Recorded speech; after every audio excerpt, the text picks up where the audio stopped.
माजी आमदार प्राजक्त तनपुरे जी आपल्यासोबत आहेत, आपण त्यांच्याशी बातचीत करणार आहोत. सर, आपल्या विधानसभेमध्ये पोटनिवडणूक लागलेली आहे आणि पोटनिवडणूक लागल्यानंतर अशी चर्चा आहे की तुम्ही ही निवडणूक लढवणार का? काय एकंदरीत तुमची भूमिका आहे या संदर्भात, काय सांगा? या राहुरी विधानसभा मतदारसंघातल्या सर्व कार्यकर्त्यांची येत्या काही दिवसात भूमिका जाणून घेऊन कार्यकर्त्यांच्या आणि जनतेच्या काय विचार आहेत त्याच्यावरती आम्ही योग्य तो निर्णय काही दिवसात घेणार आहोत.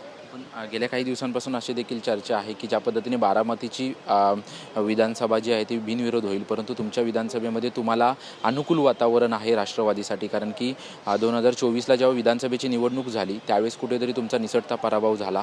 त्या पराभवाची सल कुठेतरी आहे सर्वांच्या मनामध्ये, त्याच्यामुळे निवडणूक लढावी अशी देखील अनेकांच्या भावना आहेत. नाही, त्यावेळेसचे जे काही निवडणुकीचे काही वेगवेगळे मुद्दे आले होते, ती निवडणूक ती स्थानिक विषयापासून लांब वेगळ्या विषयांवरती गेली. लाडकी बहीण योजना देखील नवीनच आली होती वगैरे, अजून बरेचसे काय विषय त्यावेळेस होते. म्हणून आता मी मगाशी सांगितल्याप्रमाणे मी खरं 5 वर्षामध्ये मतदारसंघात खूप मोठ्या विकास कामांची खूप मोठ्या प्रमाणावरती इन्फ्रास्ट्रक्चरची कामं, पायाभूत सुविधा निर्माण केल्या. पाण्याची कामं असतील, जे की काही इरिगेशनचे प्रोजेक्ट्स आहेत ते व्यवस्थितपणे रन करण्याचं देखील काम केलं.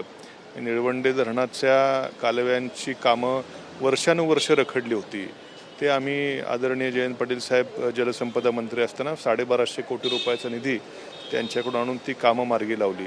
आंबोरी चारीसारखा प्रकल्प जो की कधीच पाणी शेवटच्या गावापर्यंत गेलं नव्हतं, ते 5ही वर्ष मी जे हक्काचं पाणी ते शेवटच्या गावापर्यंत नेऊन दाखवलं. आणि गेल्या वर्षभरात मात्र विजेचे प्रश्न वाढलेत, पाण्याचे प्रश्न वाढलेत, म्हणून ही लोक सातत्यानं बरीच मला येऊन सांगत असतात की आपण लढवा.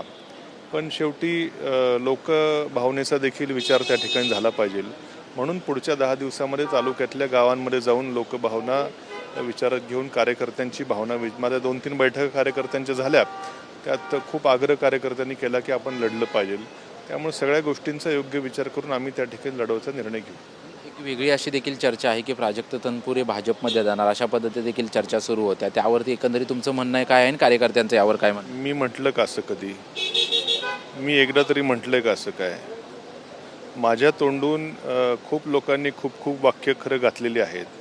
माझ्या तोंडून आमच्या पक्षाचे 10 आमदारही भाजपमध्ये घालण्याचं काम काही लोकांनी केलं.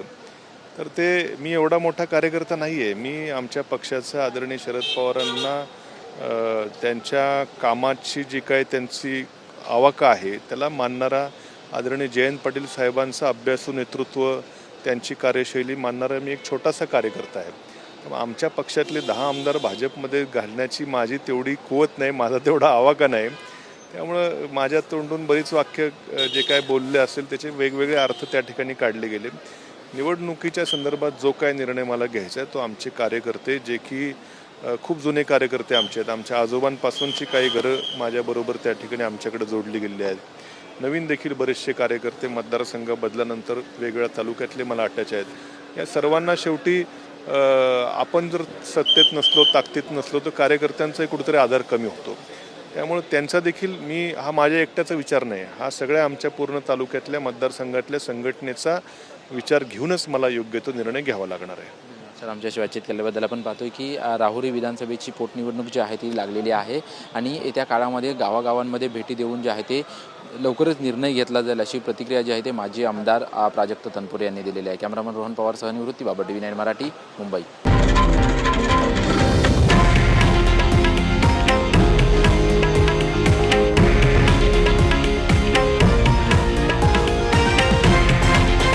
हे आहे देशातील नंबर 1 न्यूज नेटवर्क आणि आपण पाहत आहात TV9 मराठी, एकमेव.